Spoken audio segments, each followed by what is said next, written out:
Hello, and welcome to FreePod. I'm Paulette Williams-Thomas. And I'm Pat Norman. In this week's episode, a major fire displaces several Freeport residents. A local dairy gets a visit from the governor. And history buffs get ample opportunity to expand their horizons right here in Pretzel City. This is FreePod for February 5th, 2026. And here is the news that you've been missing. A major residential fire broke out in the early hours of January 30th. A multi-residential building on the 300 block of West Clark Street was fully engulfed in flames when Freeport firefighters arrived around 7 a.m. Multiple nearby departments were called to the scene, as the fire had already started to spread to neighboring properties. The original structure took more than $100,000 in damage and led to 6 adults and 1 child being displaced. That property was ultimately demolished due to safety concerns. One of the neighboring properties has been deemed unlivable due to the damage it sustained, estimated to be more than $60,000. 3 adults were displaced from that building, and 1 pet was rescued and returned to its owners. The other neighboring property suffered minor damage to the exterior, and those residents were allowed to return to their home. The Red Cross is assisting all of the families affected. 2 of the largest agribusiness providers in our area have agreed to merge. Shareholders from Pearl City Elevator and Stephenson Service Company voted to approve the proposed merger of the 2 companies during their annual meetings on January 30th. The agreement is scheduled to become finalized on September 1st, with representatives from both co-ops celebrating the opportunities this new partnership will offer for the community. The new unified organization will take their name from Stephenson Service Company and will be headed up by Jay Kemple, the current general manager of FS Cooperatives. The Family YMCA of Northwest Illinois has revealed plans for their new facility at the old Stewart Center West. The new facility will include a field house with multiple basketball courts, a running track, and an aquatic center with 2 pools. The new era of the YMCA, which they are calling Vision 2030, will begin with the relocation of early childhood services from their current location on the campus of Highland Community College to the new facility by summer 2027. There is no current deadline for total completion of the project, but representatives from the YMCA are touting the move as an economic driver for our community. The YMCA move comes with the ending of a 50-year agreement with Highland Community College as the college embarks on the building of new athletics and learning facilities. A billing disruption with the city's utility departments leads to the waiving of late fees on water bills for some Freeport residents. According to the city, a portion of city residents who had water bills due by January 23rd did not receive their paper bills through the U.S. Postal Service in time. In response, the city acknowledges the problem and will waive late fees for customers that were affected. The city wants to remind residents that they can always view and pay water bills online, as well as enrolling in auto pay. To access your City of Freeport water bill or enroll in auto pay, please visit the link provided in the print version of this story on our website. The Regional Office of Education Number 8 has announced a new regional superintendent. Christopher Shockey was recently appointed the new regional superintendent following the retirement of Aaron Mercier. Shockey was the assistant regional superintendent for ROE 8 prior to this appointment. The Regional Office of Education number 8 serves Stephenson, Joe Davies, and Carroll counties and serves as an intermediary agency between local school districts and the Illinois State Board of Education. Dr. Kelly Mandrell, the superintendent of the Polo Community Unit School District, has been named the 2026 Northwest Region Superintendent of Distinction by the Illinois Association of School Administrators. The association gives out 22 awards every year, with nominations and award selections coming from superintendents across the state. Dr. Mandrell has been serving as superintendent of Polo schools since 2020. Prior to that, she served as the principal of Pearl City High School. An Ogle County man has been convicted of double murder and aggravated arson following the deaths of his ex-wife and 3-year-old son. Dwayne Meyer was found guilty more than 9 years after the brutal crimes occurred. According to prosecutors and forensic experts called during the trial, Meyer strangled his ex-wife before setting their Byron home on fire, their 3-year-old son later perishing from the effects of the fire. Meyer is due back in court on March 13th and faces life in prison without the possibility of parole. Savencia Fromage and Dairy might be headquartered in France, but as owners of the former Kolb Lena Dairy, they have a strong foothold in Northwest Illinois. This past weekend, Savencia held a ribbon-cutting ceremony to celebrate an upcoming expansion of their production facility in Lena, and Illinois Governor J.B. Pritzker was in attendance, along with representatives from the French consul's office. The cheesemaker is adding a new production line that will create 50 new full-time jobs, while retaining the 125 jobs that currently exist. This expansion is being done by taking advantage of the Economic Development for a Growing Economy, or EDGE, program. The program gives businesses state income tax credits for up to 10 years in exchange for investing in the key growth industries of next-generation agriculture, ag tech, and food processing. Illinois will receive $193 million a year for the next 5 years to expand healthcare access for nearly 2 million rural residents, funding that comes from a new federal rural health program. The money was created to soften the impact of Medicaid cuts approved by Congress last year, but hospital leaders say it won't come close to filling the gap. State officials warned up to 360,000 Illinois Medicaid recipients could lose coverage under new work requirements, while other changes could reduce state Medicaid funding by billions of dollars a year by the end of the decade. Nearly 1/3 of Illinois rural hospitals already operate at a deficit, and advocates say shrinking reimbursements could force service cuts or closures. State leaders plan to use the new funding for healthcare workforce recruitment, telehealth expansion, and regional partnerships, calling it helpful but not a long-term fix.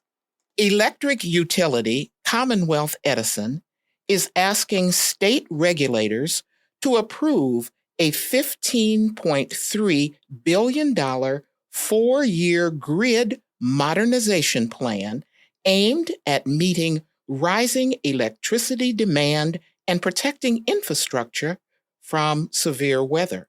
The plan, filed under Illinois Climate and Equitable Jobs Act, would guide ComEd investments from 2028 through 2031, focusing on reliability, electric vehicles, data centers, and renewable energy connections. If approved in full, ComEd says residential customers would see an average monthly increase of about $2.50 to $3 starting in 2028. That would be on top of other recent delivery rate increases. Consumer advocates are already pushing back, calling the proposal expensive and potentially unnecessary right now. The plan will undergo an 11-month review by the Illinois Commerce Commission before any decision is made. Developers of the proposed Grain Belt Express transmission line cleared a major legal hurdle Friday after the Illinois Supreme Court rejected a challenge to the project's state permit. In a 6-0 ruling, the court said Grain Belt Express met state law requirements, showing it can finance the project without harming utilities or customers, even after a $4.9 billion federal loan guarantee was canceled last year. The decision reverses a lower court ruling and allows the Illinois Commerce Commission's permit to stand. The project would build an 800-mile high-voltage power line carrying wind energy from western Kansas through Missouri and 9 Illinois counties before connecting to regional power grids in Indiana. Opponents, including the Illinois Farm Bureau and landowners, raised concerns about financing and state law. Remaining legal challenges will continue in the appeals court. Project developers say they plan to move forward using private financing. A new analysis from the UCS, the Union of Concerned Scientists, warns that the data centers in Illinois could add up to $37 billion to electricity costs over the next 25 years. The report says rapidly growing data center demand could turn Illinois from a net exporter of power into a power importer, driving up costs for customers. Researchers say the loss of fossil fuel plants, combined with rising demand, is straining supply and pushing prices higher across the regional grid. The study estimates data centers could account for more than 70% of new electricity demands by 2030, while also increasing pollution from coal and gas plants. UCS is urging lawmakers to require data centers to report their energy and water use and secure their own carbon-free power. Proposals lawmakers may consider this session. The city of Freeport is putting on a graphic design contest for area creatives. All members of the community are invited to submit up to 3 designs. If selected, submitted designs will then be printed on T-shirts with artist credit and distributed at city events throughout 2026. Entries must be submitted before 5:00 p.m. on February 28th and cannot feature faces, trademarked elements, derogatory or inappropriate material, or raw images. For more information or for the link to submit artwork, please visit the print version of this story on our website. The Senior Resource Center invites the public to attend a free lunch and learn with Dr. Andy Dvorak on the rise and fall of the Western as an art form and moral messenger. The event begins at noon on February 12th in the activity room of the Senior Resource Building. The program focuses on how the Western genre of books, radio, and film helped shape the values and ideals of Americans for over 100 years. This event is free to attend, but registration is encouraged. Participants are welcome to bring a sack lunch to enjoy while taking in the presentation. To register, please call the phone number listed in the print version of this story on our website. If you want to hear more from Dr. Dvorak, you can also attend his free presentation at 6:30 p.m. at the Freeport Public Library on February 12th. There, Dr. Dvorak will be presenting on Know-Nothingism, anti-immigrant movements, and U.S. history. This presentation is part of the library's Lectures in American History series. The series continues on February 17th with Mike Bainhart's lecture on the Battle or War of the Toledo Strip. And then on February 26th, Martin Quirk will present on More Than a River, Washington's crossing of the Delaware River and its importance in American history. All of these lectures are free and open to the public and take place at 6:30 p.m. in the meeting room of the Freeport Public Library. The community is invited to come out to Freeport High School tonight at 7:00 p.m., February 5th, to see award-winning performances by members of the Freeport High School speech team. The Buzz is an annual showcase put on by the Freeport speech team as both an opportunity for students to perform as well as a fundraiser for sending students to the state-level competition. The showcase starts at 7:00 p.m. tonight, February 5th, in room 228 at Freeport High School. Donations will be accepted.